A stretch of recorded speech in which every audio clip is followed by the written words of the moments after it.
अस्सलाम वालेकुम, मेरा नाम मुबश्शिर लुकमान है और कल रात को बल्कि सहरी के करीब एक बहुत बड़ा ब्रेक थ्रू हुआ जब हुकूमत और टीएलपी के दरमियान मुज़ाकरात जो थे वो खुश उसलूबी से तय पा गए।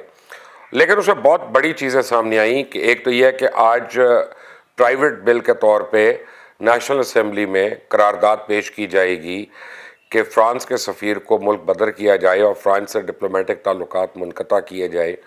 ये वो बात है कि जिस पे हुकूमत पहले मान नहीं रही थी, अब क्यों क्यों मान गई और क्या क्या मान गई। आज मेरी रिक्वेस्ट पे अहले सुन्नत वल जमात का बहुत बड़ा नाम और बहुत ही काबिल एहतराम और काबिल कदर हमारे तहरीक के बानियों में से जनाब साहिबजादा हामिद रज़ा साहब मेरे साथ मौजूद हैं। और वो सालिसी कमेटी जो उलमा की कमेटी जो बीच में सालिस कर रही थी और मीडिया में गलत रिपोर्ट हो रहा है कि वो नेगोशिएट कर रहे थे, नहीं, वो दोनों साइडों को इंश्योर कर रहे थे कि अफ़ाम और तफ़हीम से मामला तय पा जाए। तो साहिबजादा हामिद रज़ा जो थे उस कमेटी के सरबराह थे। हज़रत अस्सलाम वालेकुम। वालेकुम सलाम बशीर भाई, आप खैरियत? मैं बिल्कुल ठीक हज़रत। पहले तो आपका बहुत शुक्रिया, आपकी कमेटी के अरकान का शुक्रिया, आप लोगों की मेहनत जो थी वो उसने पाकिस्तान के लिए इतनी अच्छी खबर हमें दी। नहीं मुबशीर भाई, ये पूरी कौम की दुआएं और आप जैसे तमाम भाइयों की और पाकिस्तान का दर्द दिल रखने वाले अहले सुन्नत की दुआएं, और आपको पता है हम तो बानियाने पाकिस्तान की औलाद हैं, तो हमने काविश की है अल्लाह रब्बुल इज़्ज़त रमज़ान के इस मुकद्दस महीने में हमारी इस काविश को कबूल फरमाए और हुजूर की गुलामी में हमने मकसद एक कोशिश की कि वो रियासत जो ला इलाहा इल्लल्लाह मोहम्मद रसूलुल्लाह के नजरिए की बुनियाद पर बनी है, वहां पर कम अज कम नमूसे रिसालत के हवाले से कोई आदमी भी गलत बात ना कर सके। तो एक अच्छी एंडिंग है, मैं समझता हूँ एक काविश थी जो अल्लाह ताला ने उसमें हमें कामयाबी अता फरमाई। अच्छा, मुझे ये बताइएगा, मुझे पता चला कि 5 घंटे तो मौलाना साद रिजवी आप लोगों से नाराज़ रहे और बात ही नहीं सुन रहे थे। वो कहने लगे कि मेरी तहरीक को तुमने कलअदम कर दिया, मुझे दहशतगर्द कर दिया, उठा लिया, दोनों साइडों पे इतने लोग शहीद हो गए, तो अब क्या मुशावरत करने आ गए हो, मुसालसी करने आ गए हो, तो ये सही है? देखें, बिस्मिल्लाहिर्रहमानिर्रहीम बशीर भाई, सबसे पहले तो मैं एक वजाहत कर दूं, चूंकि हमारा जो रोल था, और अगर आपकी इजाजत हो तो मैं विदिन 20 सेकंड्स उन लोगों का नाम ले लूं, चूंकि उनका बहुत बड़ा एहसान है।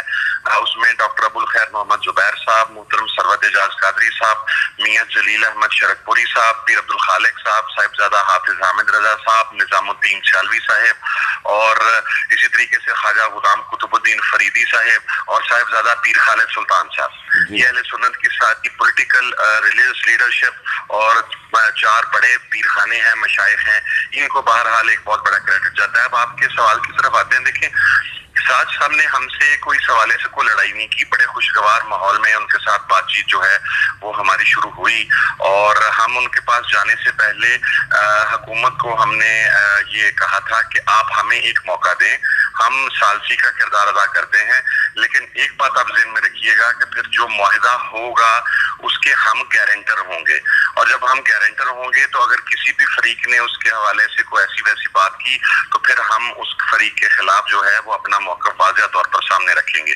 हुकूमत ने भी वसीउल क़ल्बी का मुज़ाहरा करते हुए हमें कुछ चीजों का मैंडेट दिया। उसके ऊपर हमने जाके जब इब्तदाई मरहले में साथ साहब से गुफ्तगू की तो सबसे पहले तो हमने उनसे पूछा कि जी 2 खत जो चल रहे हैं उनके हवाले से बाहर बहुत र्यूमर्स हैं, तो ये आपने को बिला जबरो करा और आपका अपने तहरीर करता है? तो मैं आपको ऑनेस्टी के साथ बता देता हूँ, क्योंकि रमजानुल मुबारक का महीना है, तो उन्होंने कहा कि पहले खत की मुझे इबारत लिख कर दी गई थी और वो मैंने किसी जबर से तो नहीं लिखा, लेकिन वो मेरा दिल से भी मैंने नहीं लिखा था। लेकिन जो दूसरा खत है, जब मुझे मुल्की हालात के बारे में पता चला कि हालात बहुत खराब हैं और लॉ एंड ऑर्डर की सिचुएशन है, तो मैंने एक मुकम्मल मुहिब्बे वतन पाकिस्तानी होने के नाते से मैंने वो दूसरा खत जज्बा हुब्बुल वतनी के जज्बे के तहत मैंने खुद तहरीर किया। तो एक बात ये जो उन्होंने हमें वाज़ा की, रिकॉर्ड का हिस्सा बन जाए। उसके बाद जाहिर है चूंकि एक तो उन्होंने शुक्रिया अदा किया और हमने उन्हें पहले वाज़ा कर दिया कि हमने आप पर तहरीक लब्बैक पर पाबंदी लगाने की इन तमाम लोगों ने और हमने, हमारी जमात ने मुकम्मल तौर पर हुकूमत के इस फैसले की मुखालफत की है और हमारा ये समझना है कि बहुत उजरत में लिया गया है। तो एक बात हम आपको वाज़ा कर दें कि हम मुज़ाकरात कार के तौर के ऊपर कतई नहीं आए, हमारा काम है सालसी करना। आप हमारे हम मसलक हैं, हम अकीदा हैं, और पाकिस्तान के अक्सरियती तबका फिक्र अहले सुन्नत बरेलवी सेगमेंट के आप की जमात के एक सरबराह हैं आप, और ये दीगर लोग भी यहाँ पर जमातों के सरबराहान हैं। तो हमें चूंकि बाहर जो हम कुछ ऐसी तकरीबी कुव्वतें हैं जो इस सर्टन सिचुएशन से को फायदा उठाना चाह रही हैं, उसके अंदर कुछ मिलिटेंट बैंड आउटलेट्स भी हैं, उसमें तरीके तालिबान भी है, और मैं समझता हूँ उसके ऊपर भी साद साहब ने बड़े वाज़ेह अल्फाज में कहा कि हमें ना तो तरीके तालिबान की किसी हमदर्दी की जरूरत है और ना ही उन लोगों की जिन्होंने पाकिस्तान की सिक्योरिटी फोर्सेस या पाकिस्तान के इदारों के खिलाफ हथियार उठाए हैं। रियासत माँ की तरह है, माँ और बच्चे के दरमियान बाजुकात औलाद जो है वो माँ की किसी बात से नाराज भी हो जाती है, तो उसका ये मकसद नहीं होता कि जो बच्चा है वो अपनी माँ को मारना शुरू कर दे या उसके खिलाफ मसला जदोजहद कर दे। तो हमारी गलत फहमियाँ पैदा हुई हैं, वो बाद में तय की जा सकती हैं कि किसका कसूर था और किसका नहीं था, लेकिन हम इस रियासत को नुकसान नहीं पहुंचा सकते। तो ये उनकी तरफ से बहुत अच्छी, बहुत पॉजिटिव और बहुत खुश आइंद गुफ्तगू थी उनकी तरफ से। उसके साथ साथ उन्होंने हमारे जरिए कहा कि जब भी आप जाएं, क्योंकि मुज़ाकरात के कितने मराहल होते हैं ये तो भी तय नहीं है, लेकिन तमाम कारकुनान से मैंने भी रिक्वेस्ट की है, आप भी रिक्वेस्ट करें कि तमाम लोग पुरअमन रहें, क्योंकि वहां पर तमाम अहले सुन्नत की जमातों के कारकुनान बैठे हैं। कानून को कतन हाथ में ना लें, सिक्योरिटी फोर्सेस के जवानों का एहतराम करें, बल्कि उन्होंने पुलिस के जो जवान शहीद हुए हैं उसके ऊपर उन्होंने शदीद इजहार दुख और अफसोस किया, और वो इस बात पर भी बड़े परेशान थे कि देखिए दोनों तरफ से या रसूल अल्लाह कहने वाले, कलमा पढ़ने वाले, ला इलाहा इल्लल्लाह मोहम्मद रसूलुल्लाह पढ़ने वाले, दोनों तरफ से उनकी शहादतें हुई हैं। तो इस पर भी एक पॉजिटिव नोट के ऊपर ये मुज़ाकरात जो हैं वो स्टार्ट हुए थे, और फिर उसके बाद उनके तहफ़्फ़ुज़ात थे।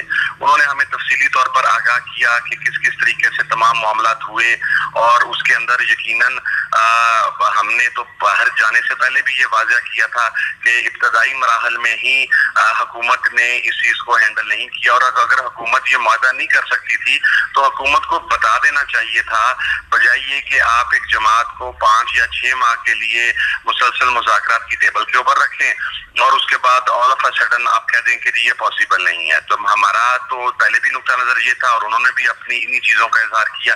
तो उसके ऊपर फिर बड़ी तफसीली डिबेट हुई। उसके अंदर हिंदुस्तान जो पाकिस्तान के अंदर तखरीबकारी करने की कोशिश कर रहा है उसके हवाले से बात हुई, उसके अंदर मुल्क दुश्मन ताकतों के हवाले से बड़ी डिटेल डिस्कशन हुई। तो वो उन्होंने हमसे कोई शिकवा नहीं किया, उन्होंने ये कहा कि मुझे हुकूमत से बड़े सीरियस तहफ़्फ़ुज़ात हैं कि मेरी जमात भी बैन हो गई, मुझे भी अब दहशतगर्द डिक्लेयर कर दिया, दोनों तरफ से लोगों की शहादतें भी हो गई, तो अब मेरे पास I have nothing left to lose basically. ये उनका नैरेटिव था या ये उनका नुक्ता नजर था। और ऑब्वियसली देखिए मुबशिर साहब, मैं आपकी एक ऑनेस्टी के साथ एक बात करूं, मेरा साथ साथ बहुत सारे लोग शायद इस चीज को कभी कर लेते हैं, मेरा उनके साथ एक बड़ा छोटे भाइयों की तरह, वो मेरे छोटे भाइयों की तरह है, बड़ा मोहब्बत एहतराम का रिलेशन है बाबा जी के विसाल के बाद भी। और उन्होंने वहां पर भी बड़ी इज्जत दी, तमाम बुजुर्गों को भी इज्जत दी, और बड़ी उन्होंने अच्छे तरीके से गुफ्तगू सुनी। हमें ना एक ह्यूमन क्राइटेरिया के मुताबिक ये भी देखना चाहिए कि 27-28 साल का नौजवान है, उसके वालिद को इस दुनिया से गए भी सिर्फ चंद माह हुए हैं, और बाहर लाशें पड़ी हैं, बाहर शहादतें हैं, उसकी जमात का लदम हो चुकी हुई है, उसको दहशतगर्द कहा जा रहा है। ये उसके अंदर आप नेचुरली टेंस भी होते हैं और आपको तकलीफ भी होती है इस चीज की, और उसकी वजह से आपका नर्व सिस्टम जो है वो ऑब्वियसली स्ट्रेस में बड़ी अच्छी बात है, लेकिन एक छोटी सी प्रॉब्लम है साहिबजादा साहब कि आज आप लोगों ने जो सालसी की और हुकूमत वक्त ने जो मुज़ाकरात किए, आप लोगों ने एक बैंड आउटफिट से किए, एक कलअदम तंजीम से किए, तो आने वाले दिनों के लिए आप एक टोटली नया पंडोरा बॉक्स खोल के जा रही। नहीं मुबशिर भाई, इसमें देखिए मैं एक बात वाज़ा करूं, अगर तो इस बैंड आउट, अगर हम तरीके लबैक की बात करते हैं और हम कहते हैं कि ये बैंड आउट लड़ा जो कि हुकूमत ने डिक्लेयर किया, अगर तो देखें इन्होंने रियासत के खिलाफ हथियार उठाने की बात की है, अगर इन्होंने सिक्योरिटी फोर्सेस के जवानों पर हमलों की बात की है, देखें बाय 2002 पॉलिटिकल पार्टीज ऑर्डिनेंस के तहत और 2 ग्राउंड्स के ऊपर कोई भी पार्टी जो है वो बैन हो सकती है। अव्वल ये कि फॉरेन फंडिंग हो, वो उनका इशू नहीं है। सेकंड ये कि वो एंटी स्टेट जो है सरगर्मियों के अंदर मुलव्वस हो। तो अगर तो ये जमात को एंटी स्टेट सरगर्मियों में मुलव्वस है, अगर इसकी क़यादत ने किसी जगह के ऊपर ये कहा है कि आप मुसल्लह जदोजहद करें, अगर इन्होंने तालिबान की ऑफर का जवाब दिया कि ठीक है हम आपके साथ मुसल्लह जदोजहद करते हैं, तो फिर तो मुबश्शिर साहब मैं आपकी इस बात से एग्री हूँ। मैं मान लेता हूँ, लेकिन इसका मतलब है कि उनके ऊपर जो बैन हुकूमत ने लगाया वो गलत लगाया। मेरा नुक्ता नजर ये है कि उनको उसके अंदर रिलीफ मिलना चाहिए। अब उन्होंने ट्रस्ट बिल्डिंग मैयर्स के तौर के ऊपर उन्होंने वाशिगाफ अल्फाज में कहा है कि अगर किसी भी शख्स के खिलाफ जिसने कानून को हाथ में लिया है वो दोनों साइड से, क्योंकि उनका एक नुक्ता नजर ये भी था कि बहुत सारी जगहों पर पुलिस ने या दूसरे लोगों ने भी कोई तोड़फोड़ की है। वो ये कहते हैं कि अगर इदारों के पास, सिक्योरिटी इदारों के पास, लॉ इन्फोर्समेंट वालों के पास अगर किसी शख्स के ऐसे शवाहिद मौजूद हैं कि वो तोड़फोड़ में मुलव्वस है या किसी लॉलेसनेस के अंदर मुलव्वस है, तो उसे करार वाकई सजा मिलनी चाहिए। ये उनका बड़ा वाज़ेह नुक्ता नजर है। ठीक है, अच्छा अब मैं अगर समरी करूं, अगर मैं समरी करूं तो आपका जो मुआहदा हुआ है यानी हुकूमत का और टीएलपी का, उसकी जो शिकायत हैं वो मैं आपको बता दूं। सबसे पहले ये है कि आज नेशनल असेंबली में एक प्राइवेट बिल पेश होगा एक करारदाद लाने के लिए फ्रांस की हुकूमत के और एम्बेसडर के खिलाफ। दोम, टीएलपी के ऊपर, उन टीएलपी के जो 2200 से ज़्यादा अफराद इस वक्त कैद में हैं, उन सबको बतदरीज अगले 2 से 3 दिन में रिहा कर दिया जाएगा। 3 कि जितने भी FIRs कटी हैं उनको क्वाश नहीं किया जाएगा, लेकिन पुलिस और होम डिपार्टमेंट उनको कंटेस्ट नहीं करेगा और वो नॉर्मल प्रोसीजर से अगले चंद दिनों में सारे के सारे अपनी बेल्स करवा लेंगे। और 4 ये कि हुकूमत जो है जितने गैर कानूनी पर्चे किए हैं लोगों के ऊपर वो वापस ले लेगी। इसमें मुझे ये बताएं कि जो दोनों साइडों पे इतने शहीद हो गए लोग, इतने लोग ज़ख्मी हो गए, उनका पुरसान हाल कौन? जो लोगों को तकलीफ़ पहुंची उनका पुरसान हाल कौन? और सबसे बढ़कर ये हज़रत साहिबजादा साहब कि हुकूमत को इसमें क्या मिला? देखिए मुबश्शिर साहब, जो चीजें हैं उसमें प्राइवेट मेंबर बिल का आपने बता दिया और वो आज हुकूमत ने मेरी अभी तक इतला के मुताबिक इजलास कॉल भी कर लिया है। पहले जुमेरात को होना था कौमी असम्बली का इजलास, लेकिन अब आज दोपहर 3 बजे हो रहा है। प्राइवेट मेंबर बिल के तहत वहां पर वो पेश कर दी जाएगी। और उसके अंदर देखिए मैं आपको एक बात और वाज़ेह कर दूं कि FIRs के ऊपर कोई रिलीफ नहीं मांगा उन्होंने कि इंतजामिया उन्हें कंटेस्ट नहीं करेगी। ये बात बिल्कुल नहीं है। अगर किसी के खिलाफ वाज़ेह सबूत मौजूद हैं तो उसके ऊपर साथ आपका नुक्ता नजर भी ये है कि उसे इंतजामिया को कंटेस्ट करना चाहिए। बल्कि मैं आपको बताऊं, उन्होंने अपनी रिहाई के हवाला से ये बात कही है कि मैं कानूनी तरीके से, मैं कानूनी जंग लड़के वापस आऊंगा, मैं को अपनी भीख नहीं मांगूंगा कि मेरी रिहाई की कीमत के ऊपर ये मुज़ाकरात कामयाब हो। शायद हुकूमती सतह पर या किसी जगह पर ये मौजूद था किसी एक आधे फर्द की ज़हन के अंदर कि इस बात पर डेडलॉक हो जाएगा कि जमात के कलअदम होने के हवाला से या उनकी रिहाई के हवाला से डेडलॉक होगा। लेकिन इन दोनों बातों के ऊपर उन्होंने कहा कि मैं कानूनी आईनी तौर पर कंटेस्ट करूंगा। तो एक तो ये कंटेस्ट ना करने वाली बात नहीं है। और जो बात 2200 कारकुनान की है उसके अंदर ना सिर्फ तहरीके लबैक बल्कि जो हुकूमत के पास लिस्ट है उसके अंदर सुन्नी इत्तेहाद कौंसिल, जमात अहले सुन्नत, पाकिस्तान सुन्नी तहरीक, जमीयत उलमा पाकिस्तान, अंजुमन तलबा इस्लाम के भी बहुत सारे लोग जो हैं वो हिरासत में हैं। तो वो अक्रॉस द बोर्ड जो 16 MPO के तहत जिन लोगों की गिरफ्तारी की गई है और जिनके ऊपर कोई मुकदमात नहीं है, यानी 16 MPO के तहत नजरबंदी की गई है, उन्हें रिहा कर दिया जाएगा। और जो मुकदमात हैं उसके अंदर जिनके खिलाफ एविडेंसेस हैं उसके ऊपर बिल्कुल कानून अपना रास्ता लेगा।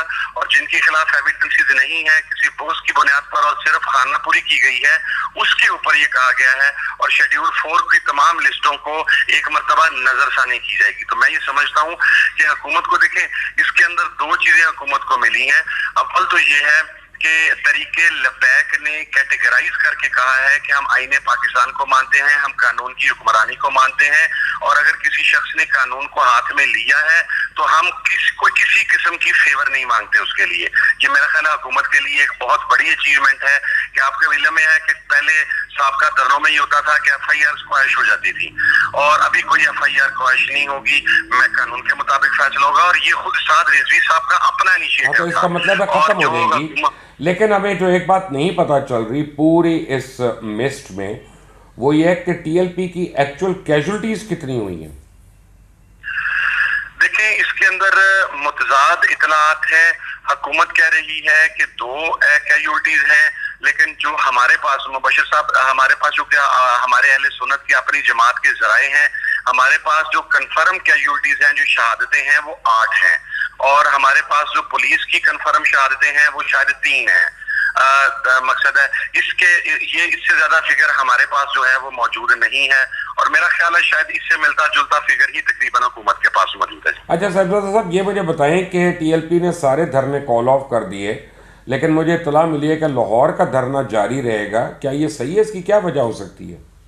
जी, वो मेरा ख्याल ये है कि चूंकि सुबह शहरी के वक्त मुबशर साहब ये तमाम चीजें फाइनलाइज हुई हैं, और मैं आपको एक और बात ऐड ऑन कर दूं, साद रिजवी साहब ने ये फरमाया था कि उन्होंने कुछ नाम दिए थे कि मेरी इन लोगों के साथ मुलाकात करवाई जाए और बतौर सालिस आप गारंटर होंगे कि फिर इन लोगों को पकड़ नहीं लिया जाएगा। तो हमने वो गारंटी किया था कि वो जो मुज़ाकरात हुकूमत के साथ इनकी निगरान कमेटी कर रही है उनमें से किसी फर्द को गिरफ्तार नहीं किया जाएगा, और फिर उनकी डिमांड के ऊपर उनकी मजलिस निगरान के मुज़ाकरात भी उनके साथ करवाए गए हैं और उन्होंने उनके साथ मुलाकात की है। दूसरी बात, जो आपने अभी मेरे से सवाल पूछा, कहेंगे आप दोबारा रिपीट फरमा देंगे, मैं उसका फौरन जवाब दे दूंगी। लाहौर का धरना क्यों नहीं खत्म कर रहे? हाँ जी, वो चूंकि कौमी असेंबली का इजलास 3 बजे कॉल हो गया है, तो इंशाल्लाह उम्मीद तो यह है कि अभी थोड़ी देर में अनाउंसमेंट हो जाएगी, या जो ही वो प्राइवेट मेंबर बिल जो है वो पेश किया जाएगा, वो टेबल किया जाएगा कौमी असेंबली में, तो उसी वक्त कॉल होगा। अच्छा साहिबजादा साहब, मैं उम्मीद करता हूँ आप तो माशाल्लाह हर वक्त ही बहुत दफ़ा रोज़े में होते हैं, रमज़ान के अलावा भी, तो आप बिल्कुल मुझे खुलकर बताएंगे क्या ये सही नहीं है कि मुज़ाकरात तो आप लोगों ने और उलमा हज़रात ने किया, हुकूमत की जितनी भी टीम थी उनको तो दूसरे कमरे में बिठा के रखा और एंड में उनको बुला के कह दिया कि ये डिसाइड हुआ, अब इस पर साइन करो और अनाउंस करो? नहीं, उसमें मैं तो आपको एक देखें, ये चूंकि सच बोलना है, आप रोजे से हैं, बिल्कुल झूठ नहीं बोलना आपने। मैं बस आपको वही जवाब देने लगा हूँ। देखिए, साद रिजवी साहब के साथ जो मुज़ाकरात थे वो तो हमारी जो मुसालियाती ये सालसी कमेटी थी वो उसके साथ जारी थे, और मेरा ख्याल है इसको हुकूमत ने डिनाई नहीं किया। जहाँ तक जो उनके निगरान के जो उनके शूरा के मेंबरान हैं उनके साथ, चूंकि हम एक रात पहले भी उनसे भी हम भी बात करके आए थे, लेकिन हमारे जाने से पहले अगर उनको हमें इतना दी गई है कि हुकूमत के उनके साथ मुज़ाकरात हुए थे, लेकिन जब हम सालसी कमेटी पहुंचे हैं तो उस वक्त चूंकि मेन चीज ये थी कि साद रिजवी साहब के साथ इनकी मुलाकात करवाई जाए, क्योंकि वो उनकी डिमांड थी, तो वो मुलाकात उनके साथ करवाई गई है। और उसके बाद जब साद रिजवी साहब ने गो हेड का सिग्नल दिया है तो फिर उसके बाद हुकूमती कमेटी ने उनके साथ बैठकर वो शेख रशीद साहब ने और वो दीगर तमाम लोगों ने, हाँ, लेकिन इसका मतलब है कि मेन मुज़ाकरात में हुकूमती कमेटी शामिल नहीं थी। जो उनकी अपना निगरान शूरा थी उसके अंदर हुकूमती कमेटी शामिल थी। साद साहब के साथ अगर हुकूमत ने डायरेक्ट मुज़ाकरात किए हैं तो कम से कम वो हमारे इल्म में नहीं है। राइट, जो साद साहब के साथ हुकूमत ने मुज़ाकरात किए थे वो उनकी गिरफ्तारी से एक रात पहले थे, जिसमें बड़ी तल्ख कलामी हुई थी, गालम गलोच हुई थी, और अगले दिन साद साहब को बगैर इत्तला के, बगैर किसी वारंट के उनको गिरफ्तार कर लिया गया था। जी, ये बिल्कुल बात भी इसमें काफी हद तक सदाकत मौजूद है कि करारदाद का मुसव्वदा तहरीक लबैक की क़यादत को पेश किया गया था, लेकिन उस मुसव्वदे पर इत्तफाक़ राय नहीं हो सका, और फिर जाहिर आपको पता है कुछ शायद फायरी या को बहीचक डिबेट हुई है और गालम गलोच हुआ है साहब, जी गालम गलोच हुआ है, मैंने सुना है। मुबशिर साहब, मैं वहाँ पर मौजूद तो नहीं था, मेरा ख्याल है मैंने फायरी और हीटेड डिबेट का कहा है, तो वो मुज़ाकरात में हो जाता है, वो सालसी में हो जाता है। वो तो कल भी हम भी सालसी में वहाँ पर मौजूद थे, वहाँ पर दरमियान में कभी माहौल बहुत खुशगवार हो जाता था, कभी जाहिर है फायरी डिबेट भी, बहस भी आपस में स्टार्ट हो जाती थी, तो वो मेरा ख्याल है इस किस्म की चीजें तो वो चलती रहती हैं।